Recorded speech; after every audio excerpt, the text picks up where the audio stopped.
Check it out. Dive and explore. Hi everybody, it's Clint. Okay, so in this video, I'm going to talk about what I saw and what I experienced in my recent dive liveaboard trip in Indonesia, specifically in Raja Ampat. Indonesia is a group of islands in between Australia and the Vietnam, Cambodia, and Thailand area. Now you notice that I've got two red circles there. The circle that's on the left, I circled around the city of Jakarta. Jakarta is the capital city of Indonesia, and that's the city that I flew into to get to Indonesia. Now, I can tell you that if you're going to Indonesia from North America or Europe, it is a brutal, long journey. And it took me 2 full days to get to Indonesia. You see that second red circle to the right side? That's where Raja Ampat is. And there's a town called Sorong. That's where I had to fly into because Sorong is where all the Raja Ampat liveaboards are based in. Now there's 2 ways that you can dive Raja Ampat in Indonesia. The first way is by liveaboard boat. That's what I did. The second way is to stay on an eco resort, a dive eco resort. These are on small islands and you'll have to take a boat from Sorong to get to these small islands. And they're pretty far too. They're at least an hour and a half to 3 hours away from Sorong. The water temperature was pretty constant at 28 to 29 Celsius. Now in the Caribbean, Little Cayman was the place that I found with the highest diversity, but Raja Ampat sent this diversity level through the roof. And what I mean by diversity is the different types of species that I found. Fish, different types of coral, a lot more than I would ever see anywhere else. Now, of course, in Raja Ampat, Indonesia, I saw a lot of species that I've never seen before because they're not in the Caribbean. That's expected. But I did see some of the familiar species as well. It's just that so many more different types of life in those waters.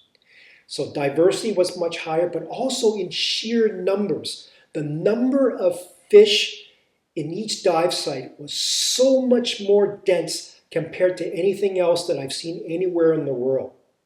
Schools of fish would be more populated and bigger schools of fish of all different types of sizes. Now, as far as how easy the diving is, let's just say in my week there, I would say about 2/3 of the dives were pretty easy, pretty calm waters. But 1/3 of the dives had pretty strong currents. And these were actually pretty good dives, but they were fairly challenging.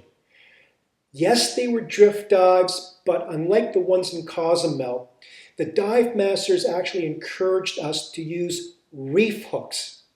If you haven't used reef hooks before, these are special hooks that can grab onto rocks and then you have a line that's attached to you.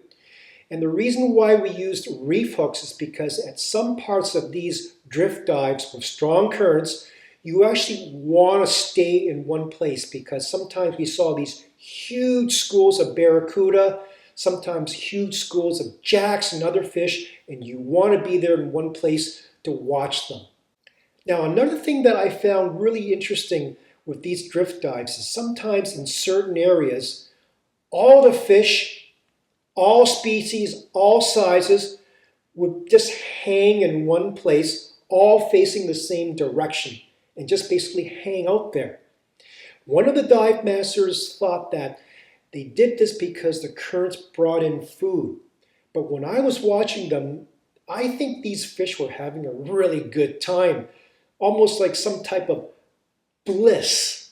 Another big difference that I noticed with the fish, unlike other parts of the world like the Caribbean, a lot of fish here, they don't seem to be afraid of divers, including the small ones. Now, in the Caribbean, if you go towards some of the smaller fish, they would usually just swim away. very skittish. Quite often here in Raja Ampat, I would go towards schools of fish. They wouldn't swim away. They would just look at me, and I would just look at them back.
Hope you enjoyed that.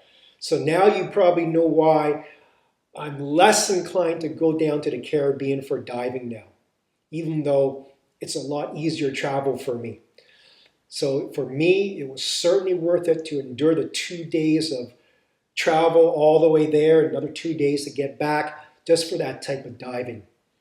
So hopefully you found this useful, hopefully you found it entertaining, and maybe you'll get down to Raja Ampat someday. Thanks for watching.